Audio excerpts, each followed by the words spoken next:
558페이지죠. 예.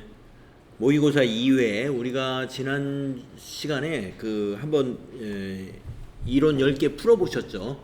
풀이할 차례죠. 자, 풀이해 보겠습니다. 재무회계 개념 체계에 대한 설명으로 옳지 않은 것은 이랬는데,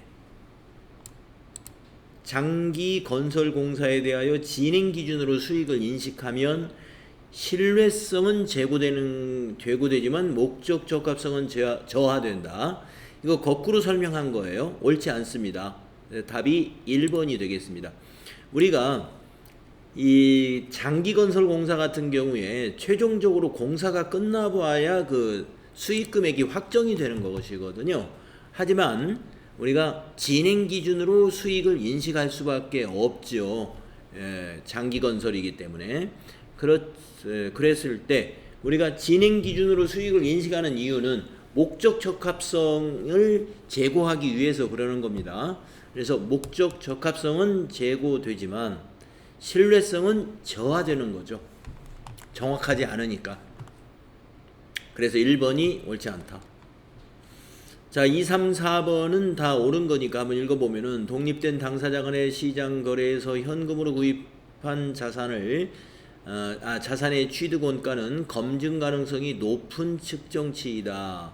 그렇습니다. 시장 거래에서 현금 거래로 취득한 원가는 검증 가능성이 높은 것이죠. 다음에 손익계산서에서 비경상적이고 비반복적인 항목을 구분 표시할 경우 손익계산서의 예측 가치가 제고된다. 그렇습니다. 비반복적인 항목을 우리가 구분해서 표시함으로써 우리가 내년에 다음 회계년도에는 이런 항목이 없을 수 있다 하는 것을 우리가 판단할 수 있게 하기 때문에 예측 가치가 제고된다고 보는 거죠.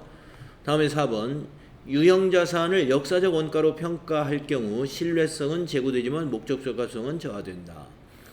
그렇습니다. 우리가 역사적 원가라는 것은 과거에 역사적으로 거래가 있었던 거죠. 그러니까 검증이 가능한 원가란 말이에요. 그래서 검증 가능한 것은 신뢰성을 제고하는 거죠. 그러나 목적 적합성은 저하됩니다. 왜 그러냐면 역사적 원가니까 현재의 공정가치는 아닌 거죠. 그래서 평가를 현재 가치인 공정가치로 평가했을 때는 목적 적합성은 제고되지만 신뢰성은 떨어지겠으나, 우리가 이 반대로 역사적 원가로 평가하면은 신뢰성은 제고되고 목적 적합성은 저하된다. 맞는 얘기예요. 이거 다 맞는 거였습니다. 다음에 2번. 다음은 주식회사한공의 23년 12월 31일 산업재산권과 이자수익 관련 개정과 잔액시산표의 일부이다. 자, 산업재산권, 자산이죠. 차기로 이월되는 게 8,000원이네요. 이자수익, 수익 계정이죠. 이자수익은 원래 이 차기 이월이라는 말을 안 쓰는데 이건 좀 오류인 것 같습니다. 차기 이월이 아니라 손익 계정으로 가는 거죠. 수익과 비용은 결산일에 어디로 가요? 수익과 비용의 잔액이 손익 계정으로 갑니다. 그래서 여기는 손익이라고 봐주셔야 되겠습니다. 뭐 차기 2월, 전기 2월 이거는 재무상태표 계정에서만 쓰는 용어잖아요. 자, 그래서 이자수익 당기에 손익계산서로 간 것은 7,000원이다 이렇게 보면 되고요. 산업재산권에서는 차기로 2월 되는 산업재산권이 8,000원이다 이렇게 보시면 되겠습니다. 다음 자료는요, 미수수익. 미수수익은 자산이죠. 이것도 자산인데 차기 2월 5,000원이 그대로 전기에서 넘어온 아니구나. 12월 31일 5,000원에 미수수익이 발생해가지고, 이건 결산 때 우리가 이제 수익을 발생시키는 결산 수정 분계를 한 거죠. 그래서 차기로 5,000원이 2월됩니다. 자, 수정 전 잔액시산표에 보험료가 1억 2천만 원이 비용이 발생되어 있습니다. 상기 자료를 토대로 재무제표 작성 시 표시되어야 할 항목 및 금액으로 옳지 않은 것은 이랬어요. 1번, 재무상태표상 산업재산권은 10,000원이다. 틀렸네요. 예, 조금 전에 그 산업재산권의 차기 2월이 8,000원이었잖아. 우리가 재무상태표에 표시되는 것은 차기로 2월 되는 기말 잔액이 표시되는 거죠. 10,000원이 아니라 8,000원.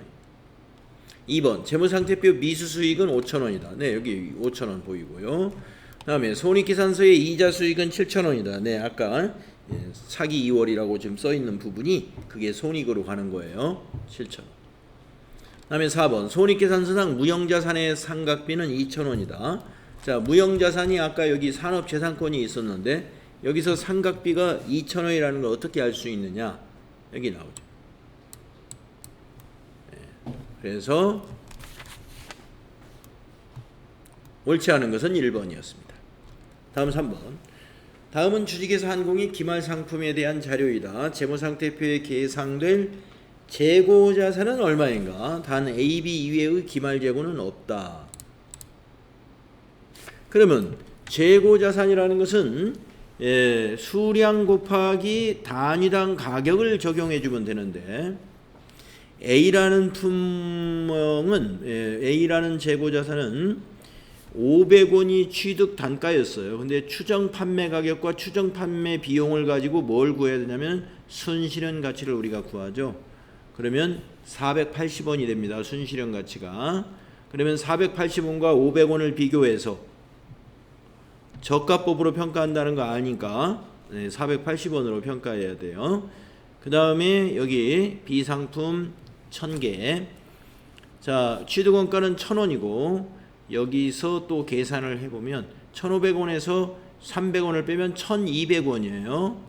순실현 가치는 1,200원이다. 그러면 저가법이니까 1,000원으로 평가해죠. 1,000 곱하기 1,000. 그래서 여기 B는 100만 원이 되겠고 A는 계산기를 써가지고 한번 계산을 해보면 5,000개 곱하기 480만 하면 얼마나?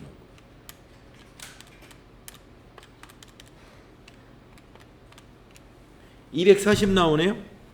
네, 두 개를 더하면 답이 되는 겁니다. 340이다. 1번이 답이죠. 다음은 4번. 다음은 주식회사 한공의 매출 채권 및 대손 관련 자료이다. 23년에 손익계산서에 계상될 대손상각비의 합계액은 얼마인가? 대손상각비 손익계산서로 가는 걸 모두 계산을 해봐라 하는 겁니다. 자, 여기 6가지 데이터가 있는데 첫 번째 데이터는 매출 채권이 2,500이다. 22년 말이니까 전년도 말이죠. 이것이 단기로 넘어왔겠죠. 자, 22년 말 대손 충당금은 60만 원이 넘어왔다 이 말입니다. 전기에서 2월 된 매출 채권과 대손 충당금을 얘기해 주는 거고. 세 번째, 22년에 상각된 매출 채권 중 23년에 회수된 금액이 50만 원이 있어요. 그러면 이 50만 원은 대손 충당금으로 추가 설정합니다. 네 번째, 23년에 회수 불능으로 대손 처리된 매출 채권 금액은 80만 원이다. 자, 대손 처리를 80만 원 할 때에 대손 충당금에서 상계하죠. 그러면 대손 충당금은 이제 110만 원에서 80만 원 빼면은 30만 원 남아 있습니다. 이 건으로 인해서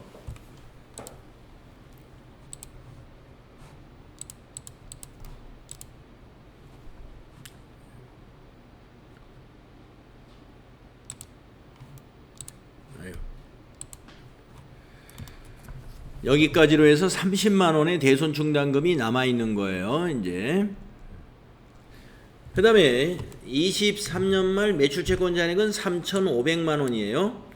매출채권 기말 잔액 2%에 대한 대손을 추정했습니다. 자, 그러면 3,500만 원의 2%만큼이 대손으로 추정되니까 대손 충당금을 설정해야 되죠. 3,500만 원 곱하기 2%를 해봤더니 70만 원이 추정되는 대손 충당금이에요. 이걸 설정해야 돼. 근데 30만 원이 있죠. 40만 원만 추가 설정하므로 차변에 여기서 이제 결산분계에서 차변에 대손 상각비 40만 원 처음으로 나오죠. 대변에 대손 충당금 40만 원 이렇게 됩니다. 그래서 여기서부터 여기까지 오는 동안에 대손 상각비가 나타나는 것은 요때 한 번밖에 없었어요. 답은 40만 원입니다. 40만 원 추가 설정할 때 대손 상각비가 나온다.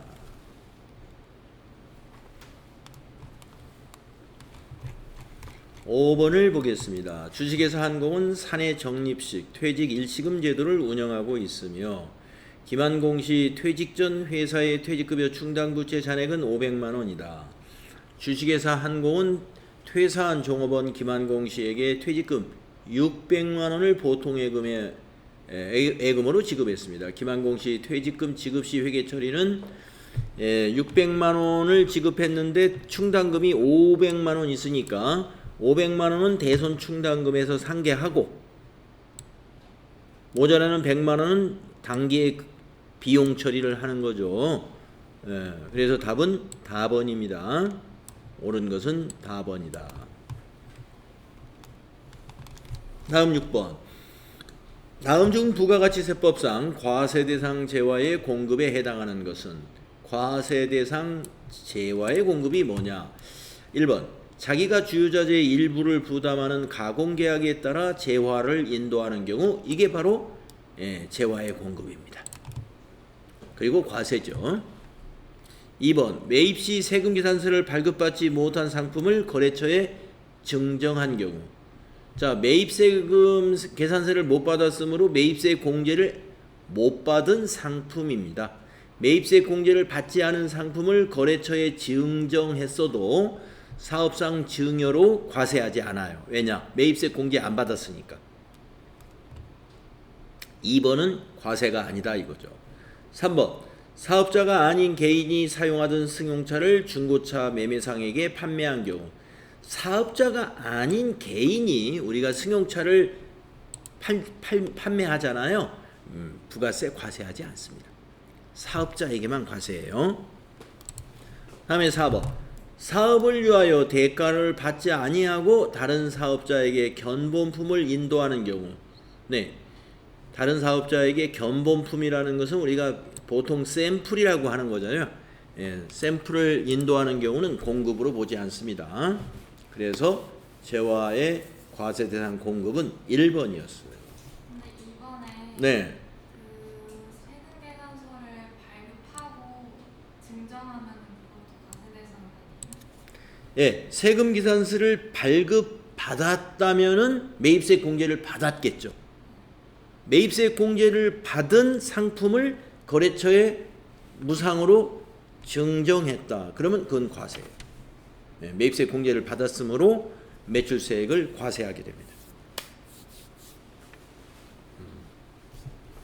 다음에 7번을 보면은 다음은 주식회사 한공의 23년 제2기 예정신고기간 7월 1일부터 9월 30일의 자료이다. 부가가치세 과세 표준은 얼마인가? 단 주어진 자료의 금액은 부가가치세가 포함되어 있지 않은 금액이며 세금계산서 등 필요한 증빙서류는 적법하게 발급하였거나 수령했다 이렇게 되어 있죠. 자, 과세 표준을 구하라 하는 문제죠. 자, 외상 판매액 3천만 원, 수출액 포함해서 과세 표준에 해당이 됩니다. 전부 다. 비영업용 소형 승용차의 매각도 과세죠. 토지의 매각은 면세입니다. 사업을 위해 착용하는 작업복을 직원에게 제공한 경우 이거는 과세로 보지 않습니다. 작업복, 작업화, 작업모 이것을 직원에게 제공하는 것은 과세하지 않아요. 그래서 요 두 개만 더하면 되죠. 3,500만 원이 과세 표준이다.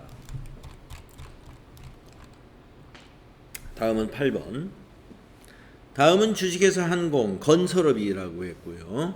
23년 7월 11일 일용 근로자에게 지급한 일당의 내역이다. 원천 징수해야 할 소득 세액을 얼마냐 이렇게 물었습니다.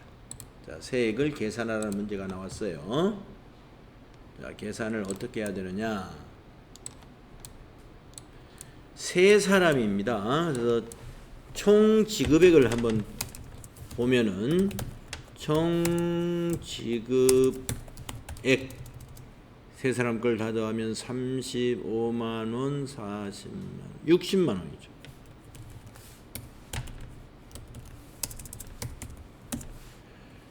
자, 우리가 그 일용 근로자의 그 소득 공제가 있죠. 예. 하루에 얼마씩 공제해줘요? 근로소득 공제를 하루에 20만 원씩 공제하죠. 15만 원인가요? 일용 근로자의 근로소득 공제 하루에 얼마씩 공제합니다. 우리 교재 119페이지에 보시면은 그 일용 근로자의 원천징수 그 흐름이 있습니다.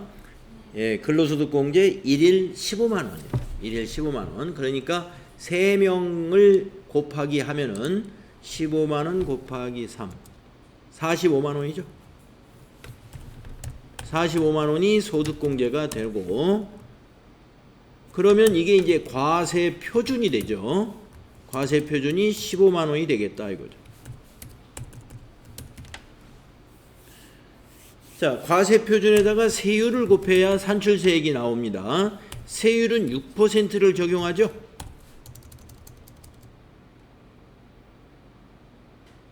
세율 6%. 예, 그러면 얼마 이렇게 6%를 한번 곱해 보겠습니다. 그러면 이제 산출세액이 나오죠. 9,000원이 나와요. 네. 그러면 9,000원을 우리가 다 내느냐? 세액공제를 또 해주죠. 세액공제는 55%만큼을 세액공제해 줍니다. 산출한 세액에서. 그러면 9,000원에서 55%를 계산하면 얼마나 나올까요? 55%. 4,950원이 나오네요. 이걸 빼주는 거예요. 4,950원을 또. 그것이 이제 마지막에 우리가 징수세액입니다. 즉 납부해야 될 세액 또는 징수세액이라고.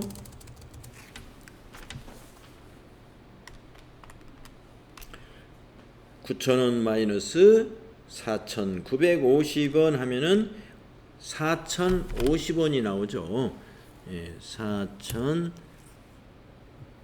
4,050원이 여기서 소득세로 징수가 됩니다.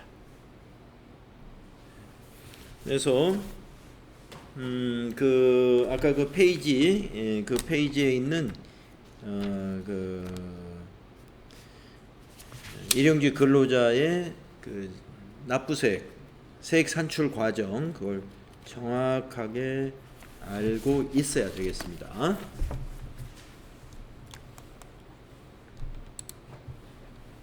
다음 문제.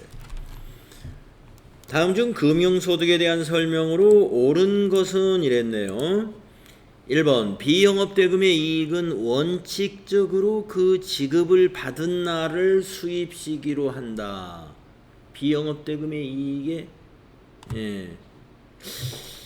이게 이제 받기로 한 날이 수입시기인 것이 있고 받은 날을 수입시기로 보는 금융소득이 있어요. 네. 자, 요거 기억이 잘 안 나면 일단 패스해 놓고, 출자 공동사업자의 배당소득은 무조건 종합과세 맞습니다.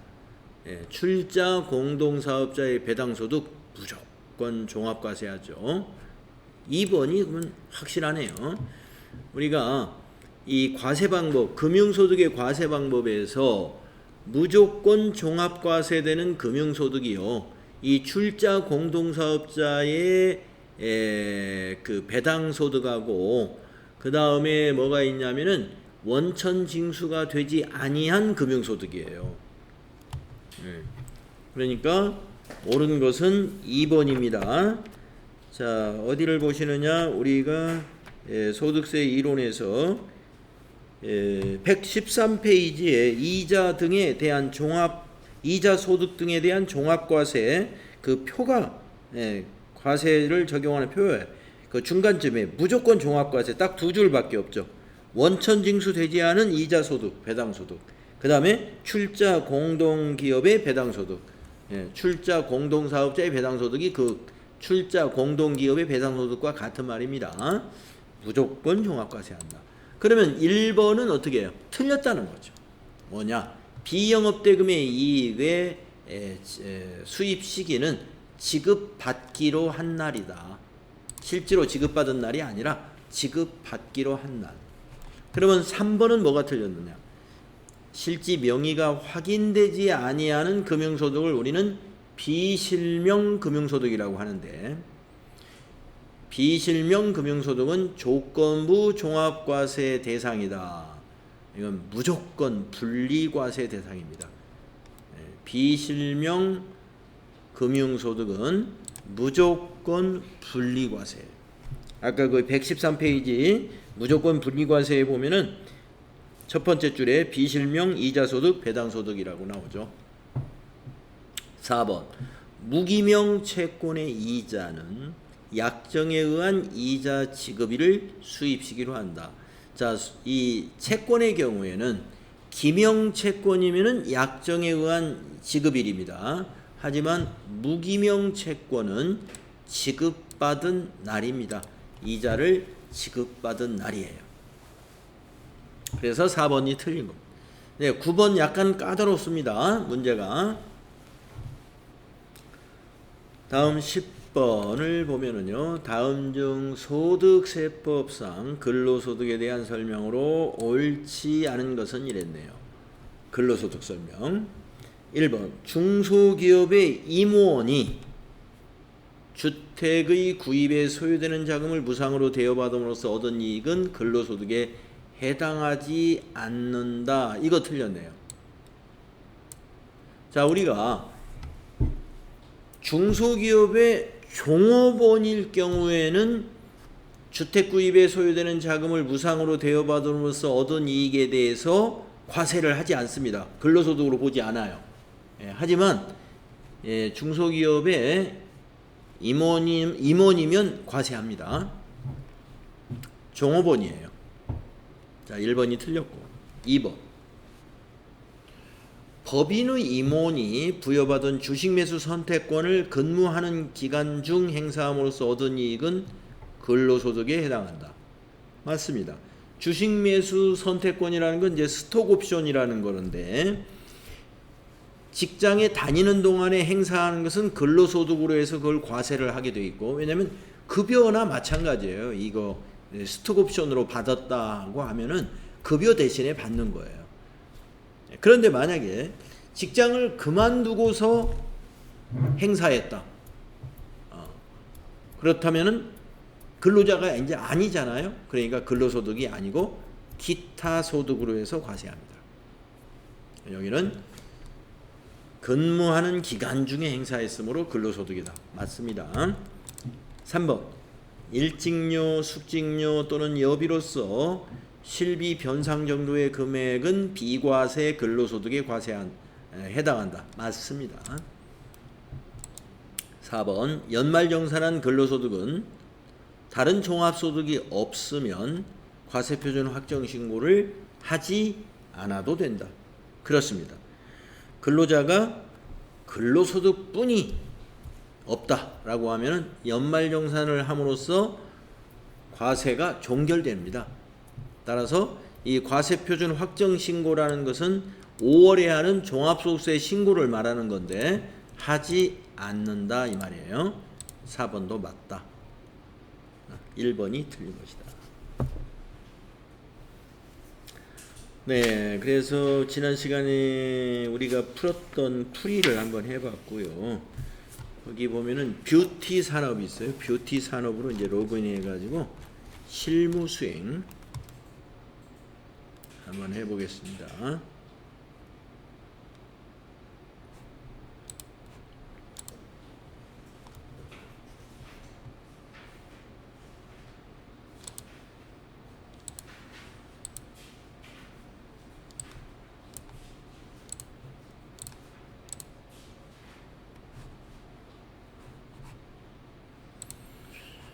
자, 뷰티 산업은 어떤 회사냐? 회사 소개를 잠깐 보면은 화장품 제조업을 영위하는 법인 기업이다.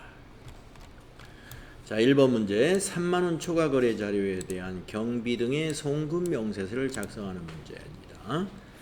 자, 1월 12일 날 자료 설명을 보면은 중개 수수료군요.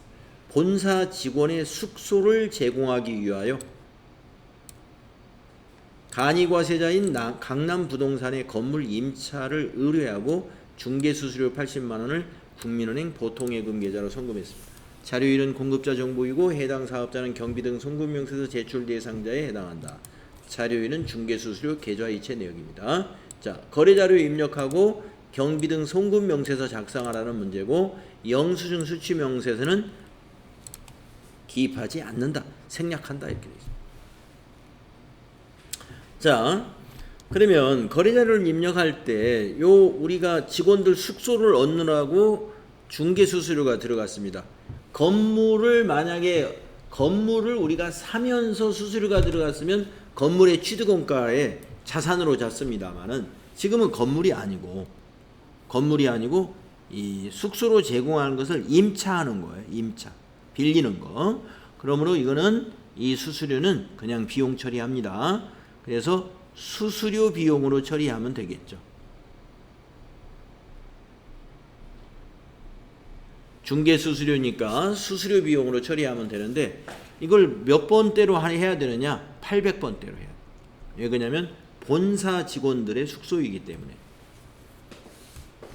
자, 그러면 일반전표로 갑니다. 일반전표의 날짜는 1월 12일로 하시고, 차변이 수수료 비용인데 800번대로 해야 된다. 831. 금액은 80만 원이고요. 대변은 103번 보통예금. 은행이 국민은행 보통예금 계좌에서 송금했죠. 국민은행이 보통해줘 80만. 이렇게 한 다음에 수행과제 2번이 경비 등 송금 명세서 작성하는 거죠. 자, 회계 메뉴에 가서 경비 등 송금 명세서 여기서 클릭하시고 두 번째 줄에다가 2023 0111 강남 부동산 김강남 12460 331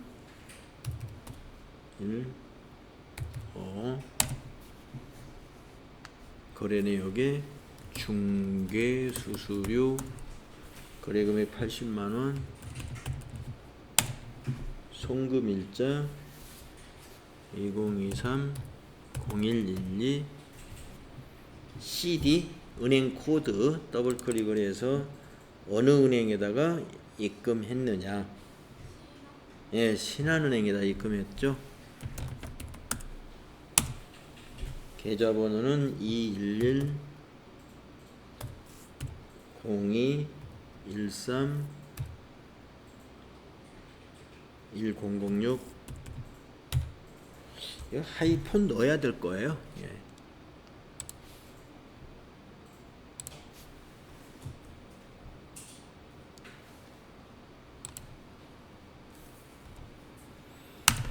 네, 이렇게 입력해 주시면 되죠. 탭이 따로 없고 요게 전부입니다. 근데 본사 직원이 800번대니까 만약에 생산지 숙소 다음에 500번대예요? 그렇습니다. 생산부 직원의 숙소를 제공하기 위해서 이 수수료가 중개 수수료를 지불했다. 그러면 500번대 수수료 비용을 해야 돼요. 그리고 이 경비 등 송금 명세서는 여기 저장하기 단추가 있으므로 여기를 눌러서 저장을 해 놔야 요게 이 창이 닫히더라도 날아가지 않죠. 다음에 2번을 보겠습니다. 약소금을 발행한 거래인데 세금 계산서가 있으면 이거는 메인 매출 전표에 입력을 해야 돼요. 세금 계산서는 무조건 메인 매출 전표에다 입력해야 됩니다. 세금 계산서나 계산서는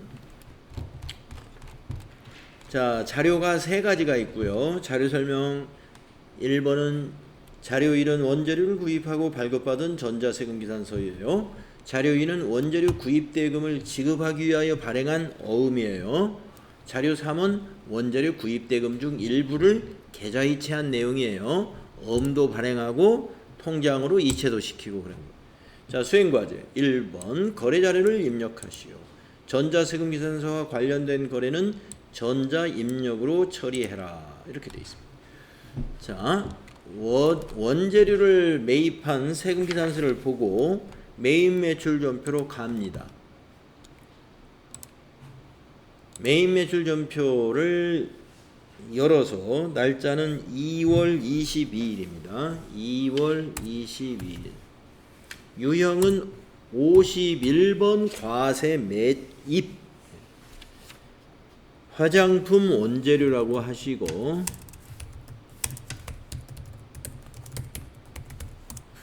수량 200 단가 6만원 거래처는 공급자가 거래처죠. 동백산업 전자세금은 1번 분계는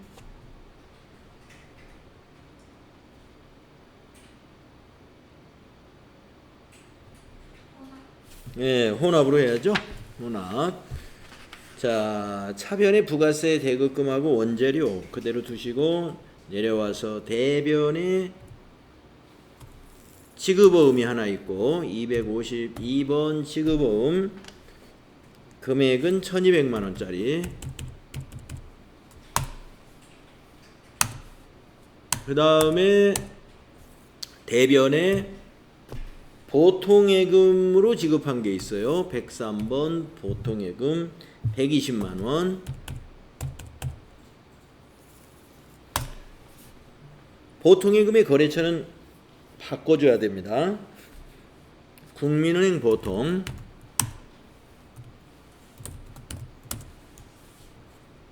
이렇게 거래처 바꿔주고. 자, 이제 차변 대변 합계 금액 맞은가 확인한 다음에 이 지급어음에 대해서는 또 자금 관리도 해줘야 되죠. 지급어음에 대한 자금 관리까지 수행과제 3번까지 해야 됩니다. 등록된 어음을 이용하라라고 돼 있어요. 자금 관리할 때 등록된 어음 등록은 이미 해놨다는 얘기죠. 자금 관련 정보를 인용하여 지급어음 현황에 반영해라. 자, 지급어음 줄 클릭한 다음에 F3 팝업창으로 뜹니다. 일반 전표에서는 밑으로 뜨는데 메인 매출 전표는 이렇게 팝업창으로 뜨는 구조로 되어 있어요. 자, 어음 번호 더블 클릭하면 어음 번호가 똑같은 게 있습니다. 확인해 주시고 엔터 치고 발행일이 8월 발행일은 그대로 주고 만기일은 고쳐줍니다. 2023년 0822로 고쳐줍니다. 네, 지급은행은 그대로 두면 되고 닫기 눌러주면 되겠습니다. 지급어음에 대한 자금 관리를 잘 마치면 되겠어요. 적용란이 이렇게 바뀌죠. 네, 그 다음에 세 번째 거래자료 입력 문제, 세 번째 문제는 기타 일반 거래. 자, 보통예금 거래 내역이 있고요. 또 다음 페이지 자료 설명을 보겠습니다. 회사는 코로나19 확산으로 인한 매출 감소에 따른 고용노동부의 정부지원금 대상 기업으로 선정이 되었다. 고용노동부에서 정부지원금 300만 원을 국민은행 보통예금 통장으로 입금받았다라는 내용입니다. 자, 1번 계정과목 922번 회사 설정 계정과목을 정부지원금으로 수정하여 등록하라. 구분은 일반, 표준 코드 170 정부 보조금. 자, 되게 정부 보조금을 차감 계정으로 만들어 쓰는데 이렇게 하라고 그랬습니다. 등록한 계정 과목을 위하여 거래자료를 입력하시오. 자, 그러면 등록을 해보겠습니다. 자, 회계 메뉴에 가서 계정 과목 및 적요 등록 가셔가지고 922를 타이핑하면은 922번을 바로 찾아가죠. 자, 회사 설정 계정 과목 거기에다가 정부 지원금 이렇게 넣어주고 일반 계정으로 하라고 그랬어요. 일반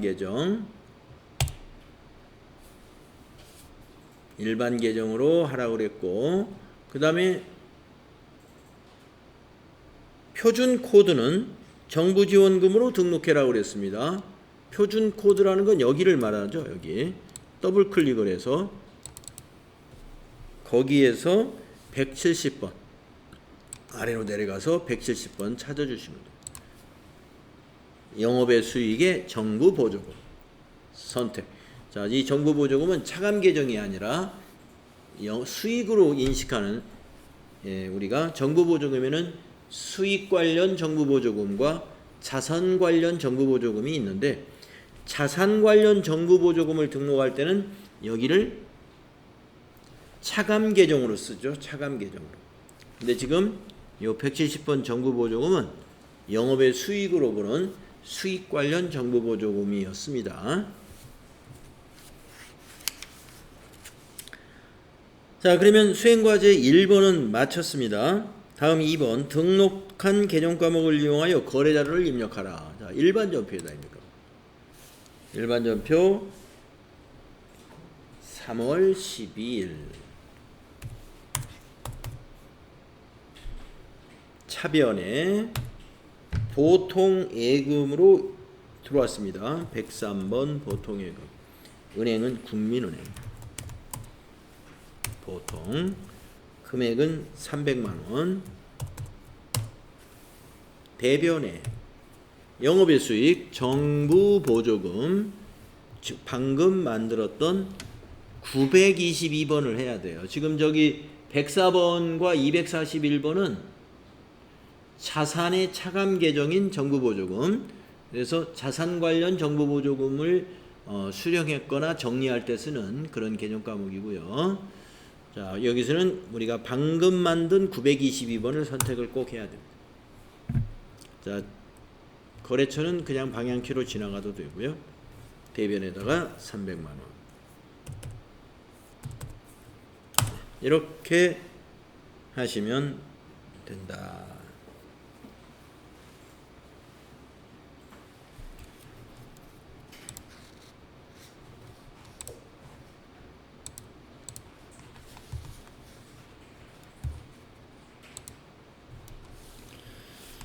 자, 다음은 문제 2번을 보겠습니다. 부가가치세 관리. 자, 부가가치세 문제 첫 번째 문제. 과세매출 자료에 전자세금계산서 발급 문제입니다. 거래명세서가 있고 4월 6일 제품을 공급하고 거래일에 전자세금계산서를 발급 전송하였다. 대금은 외상으로 하였다. 수행과제 거래자료를 입력하시오. 전자세금계산서 발행 및 내역 관리를 통하여 발급 전송하지요. 전자세금계산서 발급 시 결제 내용 및 전송일자는 무시할 것이었습니다. 자, 4월 6일이죠. 자, 외상으로 했습니다. 자, 4월 6일 메인 매출 전표에다 입력하면 되죠. 4월 6일 유형은 11번 과세매출로 해야 되죠. 매출이니까 세금계산서 발행할 거고, 주름개선 크림 공급가액 2천만원,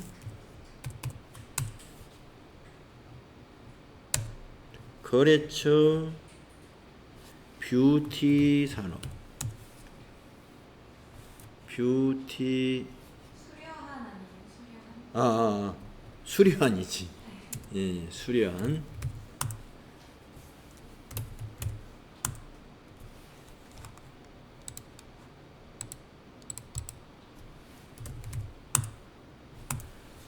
전자세금란은 비워둬야 돼요. 우리가 발행할 거니까. 분계는 외상 분계 해주시면은 외상 매출금, 부가세 수금, 제품 매출. 네. 잘 됐고요. 전자세금계산서 발행 및 내역 관리로 가야죠. 전자세금계산서 발행 및 내역 관리. 4월 6일로 조회를 합니다.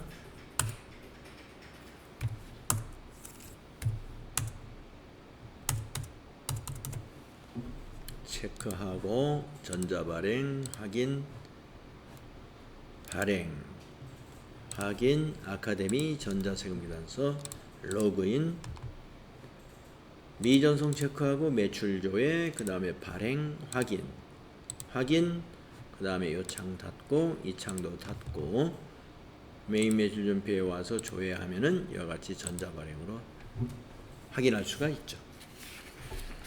그래서 1번 문제는 뭐 가볍게 이제 할 수 있는 거고요. 다음에 2번 수정 전자세금계산서 발급. 네. 자료 설명을 보면은 6월 3일 주식회사 ON0에 제품을 공급하고 전자세금계산서를 발급했습니다. 본건에 대하여 다음과 같이 내국 신용장을 발급받아 영세율을 적용하려고 한다 이거. 그러니까 내국 신용장을 공급일에 받지 못했고 나중에 발급받게 된 거예요. 그래서 영세율로 다시 세금계산서를 발행해야 되겠군요. 자, 수행과제. 내국 신용장 사후 개설에 따른 수정 전자세금계산서를 발급 전송하시오. 전자세금계산서 발급 시 결제 내역 입력 및 전송일자는 무시할 것 이렇게 되어 있습니다. 자, 메인 매출 전표 6월 3일 날 걸 조회해 봅니다.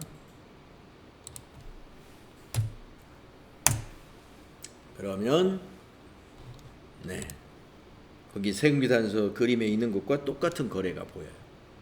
체크하고 수정 세금계산서 단추 누른 다음에 수정 사유를 5번 내국 신용장 사후 개설 5번입니다.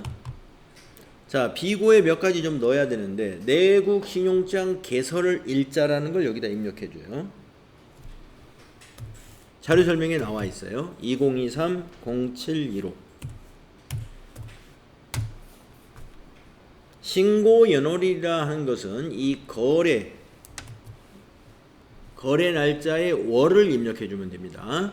그래서 거래 날짜가 6월 3일 거래니까 2023-06월이라고 넣어주면 돼요. 여기 잊어버려서 이거 좀 헷갈리면 밑에 있는 요 설명 읽어보시면 됩니다. 신고 연월은 전표 일자를 기준으로 신고합니다. 전표 일자.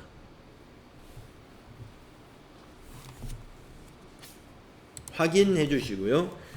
그러면은 이제 수정분이 두 건으로 입력이 되는데 위에 있는 것은 마이너스로 이제 취소하는 거, 과세 매출을 취소하고 영세로 입력이 되어 있습니다.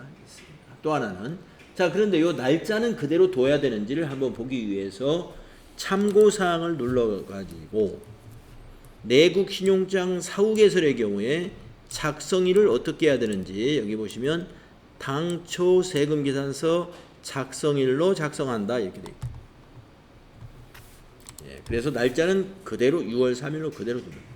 품명에서 엔터, 수량에서 30, 단가 30만원 엔터하면은 우리가 유형이 영세였기 때문에 12번 영세니까 부가세가 없습니다. 확인. 그러면 이제 6월 3일 거 요 두 개 전부 외상으로 외상 취소되고 또 하나는 외상으로 다시 발행하고 그래서 이거 발급 전송하면은 이 문제가 끝나는 거죠. 그래서 전자세금계산서 발행 및 내역 관리에 가가지고